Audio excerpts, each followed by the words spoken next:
Hey y'all, Kristen here and welcome back to my channel. If you're interested in minimalism, simplified, and healthy living, then stick around. So in this video, I'm going to be sharing my tips and tricks and some things that I've learned along the way in terms of living in small apartments and how I decorate my spaces and keep them peaceful, cozy, clean, and minimal. It'd be a place of serenity to make my apartment and my space work for me, even though it's small. Is number one, I asked myself the question, what is the one room that I'm going to be using the most often? And then I build the rest of my space around kind of that room, but with that room being the focal point. So for me, the space that I spend the most amount of time in is probably my living room and or my kitchen. Those are the big areas because I love cooking, I love baking, and I also love just like chilling on my couch reading a good book. I do yoga in my living room. I do workouts in my living room if I'm not like outside doing like running or biking or hiking. So those are the two main focal points for me and the two main spaces that I spend the most amount of time in. I then look at the space and I say, what's my focal point? Well, my couch is the focal point. When I walk in my door of my apartment, that's the first thing I see. It draws the eye and it captures the attention of the person coming into my space. Theme for my apartment, the colors and tones and textures that I like. And so that's really my focal point. This couch is older and it's not like, you know, some like extravagant couch. I can still work with what I have without spending a bunch of money.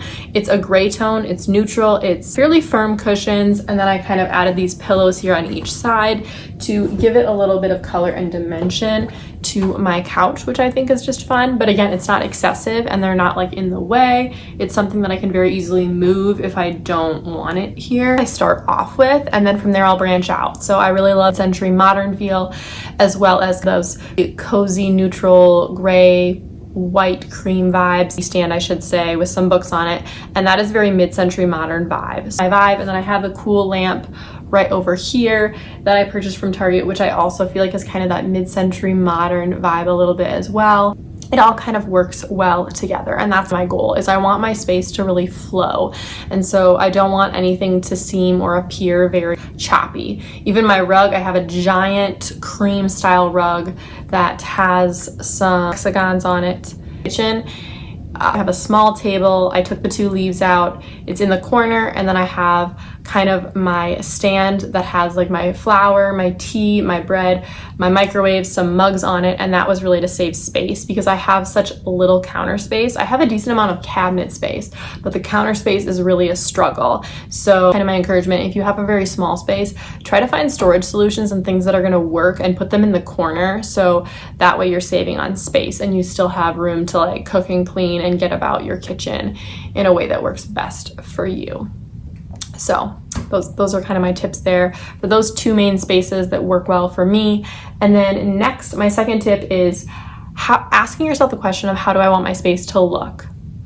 Are there certain themes, certain colors, certain textures, certain vibes that I'm going for? Do I like more of a farmhouse style or a modern or a mid-century modern, or do I really like colors? Do I really like neutrals? Like, you really have to play around and figure out exactly what you like, not what everyone else is telling you to like or what people are saying that you should do. Do what you like, even if it's quirky, even if it's crazy and fun. Like, okay, like if you really like red and you want to add a ton of red, go for it. Number three is imagine and really dream. Allow yourself to dream up what your space would look like. Like if I'm imagining my dream home and what it would look like, and I'm like creating this like vision or this idea in my mind, or maybe I'm mapping it out and drawing it out.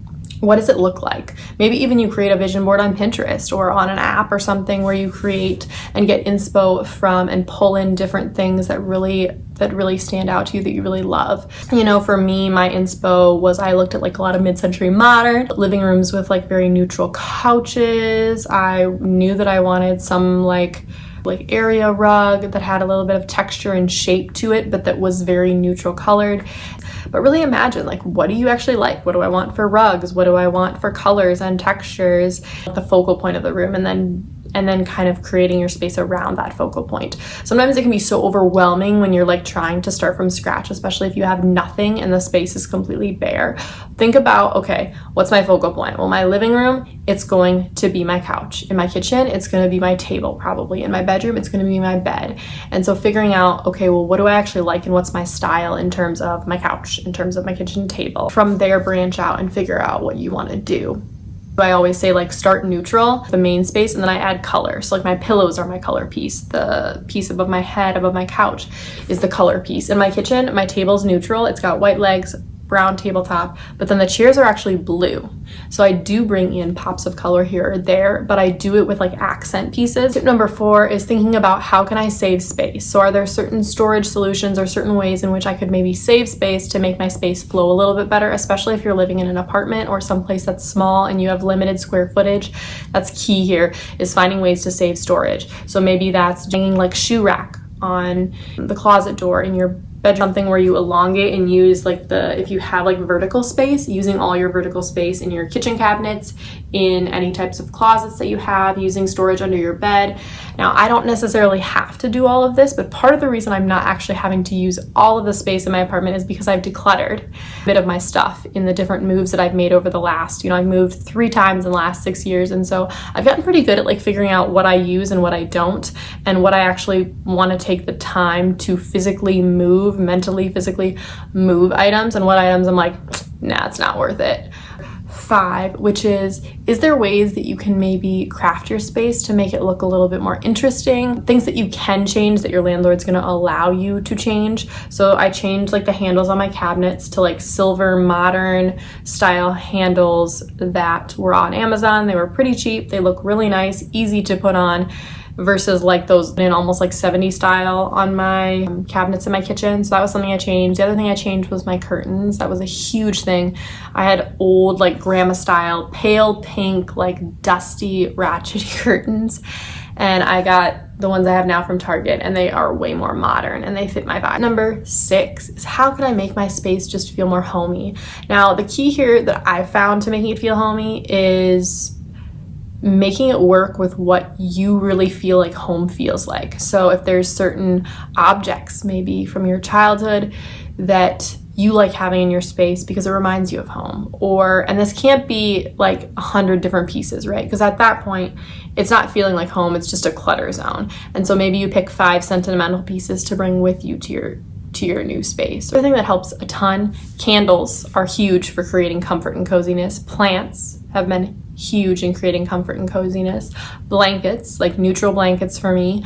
A few books have also been instrumental in that. And then having a few photographs. I'm not huge on having a ton of like frames or photograph pieces, but I have a few on my fridge, a few sitting out, and it's enough that it creates that sense of like calm and home and coziness, where it reminds me who my supports are and who I can turn to, and also just fond memories that I have with friends and family. So asking yourself, what feels like home to me? What's going to remind me of home? What's going to bring that sense of home to my space? Tip number 7, which I'm sure you guys have heard me say before, but have a declutter bin. Have a declutter bin that you are actively like looking for things to declutter, things that are no longer serving you, bringing you value, and that you maybe like donate this declutter bin or donate the items in it once a month or once every 2 months.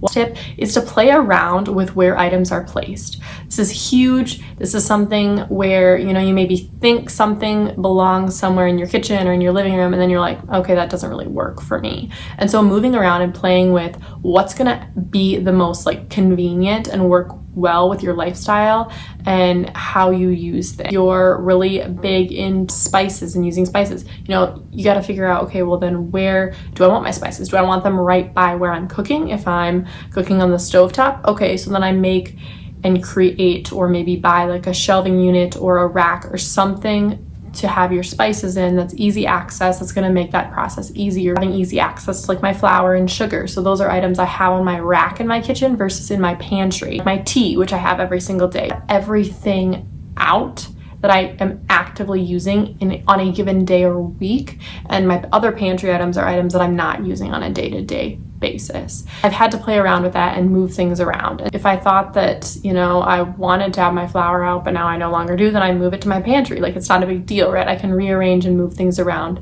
And so really playing around and having fun with moving things around. There's no right or wrong way to do it. You just have to figure out like what works for you and with your space and the day-to-day activities that you're doing. So those are kind of my 8 tips there. Making your apartment work for you, making your small space work for you in a way that makes it feel homey, makes it feel cohesive, makes it feel uncluttered, and like a serene place that you can come to because it feels like home. Thank you all so much for watching. Have a beautiful day, I will see you all in the next one.